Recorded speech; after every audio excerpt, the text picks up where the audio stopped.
You're listening to the Angela Henderson Online Business Show, episode 489. Hey there, you amazing human, and welcome to the Angela Henderson Online Business Show, the podcast that is designed for female entrepreneurs who want to make more money in a way that is in alignment for them. If you're looking for practical advice, proven strategies, and expert insights to help you navigate the challenges of growing your business, then you've come to the right place. Welcome, my friend. I am your host, Angela Henderson, a proud Canadian living in beautiful Australia, and I'm a business coach, consultant, and strategist who has helped thousands of women around the world build successful businesses. Through solo episodes and interviews with successful business owners, industry experts, and thought leaders, you'll get insider insights into what it takes to succeed in today's digital age. Whether you're struggling to scale your business, looking for ways to boost your productivity, or seeking ways to overcome the challenges of being an entrepreneur, this show has everything you need to succeed and more. So subscribe, pop your headphones on, and get ready to creating the business and life you deserve today by allowing the Angela Henderson Online Business Show help you create a winning strategy, develop the right mindset, and build lasting wealth.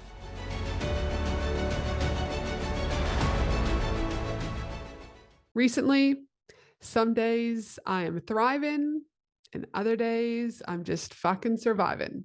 And lately, if I'm completely honest, there have been more survival days than I care to admit. Not because business is failing. In fact, it is not failing in any way, shape, or form. It's actually going from strength to strength. Not because my family is falling apart, not because I've lost my passion, but because I'm navigating a season of life that no amount of business experience could fully prepare me for. And that is perimenopause. Now, here's what's interesting. When I first started my very first business back in 2010, so 16 years ago, success was all about action. Push harder, work harder, move faster, execute more. If there was a problem, solve it. If there was a challenge, push through it. If there was a goal, go after it. And to be fair, that approach served me incredibly well. It helped me build businesses, create opportunities, generate revenue, lead teams, support clients from all around the world. And for a very long time, my ability to take action was one of my greatest strengths. But over the last, what I would say, 5 to 7 years, through my own personal growth, healing work, nervous system work, meditation, retreats, silent retreats, breath work, energy work, and everything I've explored through myself, but also for what we do at the Healing Center of Australia, I've known something. And that is, I've known there would come a season where pushing harder would not be the answer, a season where my body would ask something completely different of me, a season where I would need to lean less into the masculine and more into the feminine, more receiving, more trusting, more intuition, more rest, more softness, more being. What I didn't realize was how confronting that would actually be, because knowing something intellectually and living it are two very different things. And let me tell you, perimenopause does not give a shit about your plans. It does not care about your to-do list. It does not care that you're running a business, raising children, speaking on stages, leading teams, supporting clients, or trying to build a meaningful life. It simply arrives and it starts asking questions. Questions like, can you still love yourself when your productivity drops? Can you still value yourself when your capacity changes? Can you still trust yourself when your body no longer responds the way it used to? And again, if I'm honest, those have been some of the hardest questions I've had to answer. Because underneath the fatigue, the brain fog, the emotional waves, and the changing energy levels, what I've really been navigating is identity. Who am I when I can't operate the way I always have? And that's what I want to talk about today. Not just perimenopause, but what happens when you're running your businesses, raising children, managing relationships, leading teams, and trying to build a meaningful life while your body is asking you to become a completely different version of yourself. One of the things that I've had to become aware of is the guilt of having less capacity. This has been really hard. And it's actually not around those physical symptoms. It's been around the guilt of not feeling like I have the same capacity, the guilt of wanting to rest, the guilt of looking at my calendar, knowing there was a time I could have done all of it without even thinking twice, the guilt of saying no, the guilt of canceling plans, the guilt of needing more recovery and sleep. Because for most of my life, I've built success through action. And when action has always been your superpower, it's incredibly confronting when your body starts asking for something different. There are days where I look at my to-do list and think, Angela, 5 to 7 years ago would have smashed this. but I'm not Angela from 5 to 7 years ago. And perhaps that's the point. Maybe this season isn't asking me to become more. Maybe it's asking me to become different. Now, running businesses in this season, I have become incredibly aware that my business can no longer rely solely on me. And listen, I've always pretty much had a team for a very long time. And because of this, maybe that's one of the greatest gifts this season has given me. Because when your capacity changes, your leadership has to continue to evolve even more than what it has.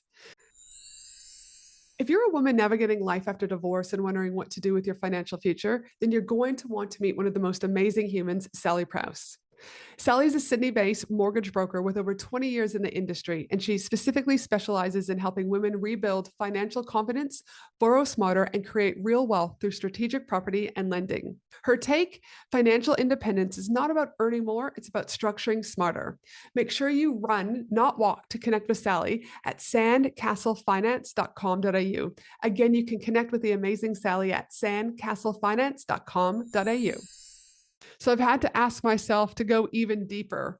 What additional things can I delegate even more? What can we simplify even more? What can we automate even more? And what needs to stop altogether? Because the reality in this season is I don't have unlimited energy anymore. And I don't think that's a bad thing. In many ways, again, it's made me a better leader, a more strategic leader, a leader who understands that being busy is not the same as being effective. I've learned that for many years before, but it just continues to highlight that for me. I've become more protective, I should say, of my energy and of my time. Yeah, you could even go further to say like more intentional about where I'm spending my time and much more aware that every yes is coming with a cost at the moment because my body is so inevitably changing. And then it comes to the kids. This is the part that gets me because while all of this is happening, life keeps moving. Finley's growing up. He's almost 17. Chloe is 13 and plays for 7 elite teams, and she does not stop. And there are moments where my heart aches because I want more capacity, not more success, not more money, more capacity to be present, more capacity to soak up the moments, more capacity to sit on the couch and hear about their day, more capacity to create more memories. Because the older they get, the fewer of those moments there are. And I think perimenopause has made me more aware of that than ever before. It's made me realize how precious time really is. Now, on a relationship level, there is another side of things that I don't think we talk enough about in this season.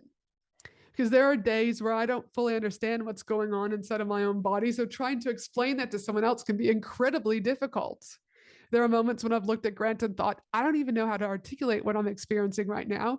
I just don't know how I even feel collectively. I don't feel like myself. I don't look like myself. Or perhaps even more accurately, I don't feel like the version of myself I've always known. And that's confronting, not just for me, but also for all the people who love me around me. And one of the biggest lessons that I'm learning through this season that it's teaching me is you cannot bully your body into submission. Trust me, I've tried. You can't productivity hack your way through this. You can't mindset your way through this. You can't simply push harder because eventually your body wins. And perhaps that's not a punishment.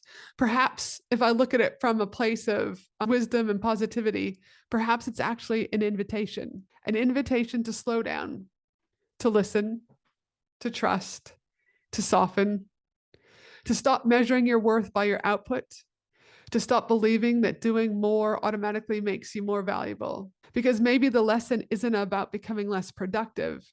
Maybe the lesson is about becoming more present. So if you're listening to this right now and you're navigating perimenopause, menopause, or postmenopause, or perhaps you're just navigating a season where your capacity feels different. Maybe you're newly divorced. Maybe you're a new mom. Maybe you've gone through a death of a loved one. I want you to know you're not alone. I want you to know that just because this season feels hard doesn't mean you're failing. It doesn't mean you're broken. It doesn't mean you're becoming less capable. It doesn't mean that you've lost your edge. It simply means you're being invited into a new chapter.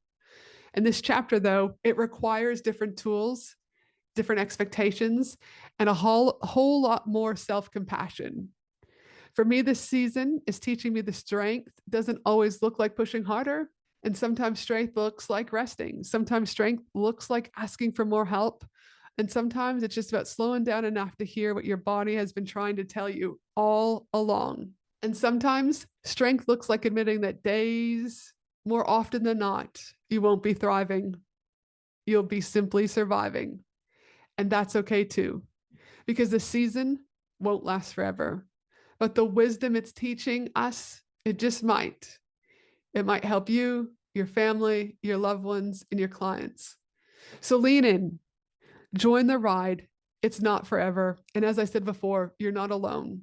I hope this podcast gave you a little bit of insight into what it's like at the moment for me between perimenopause, business, parenting, relationships, and that it's not always roses. But I'm a person where I believe that on any given day, there is still always something to be grateful for, because that is what I'm choosing. And remember, whatever you're not changing, you are choosing. Choose wisely. Much love.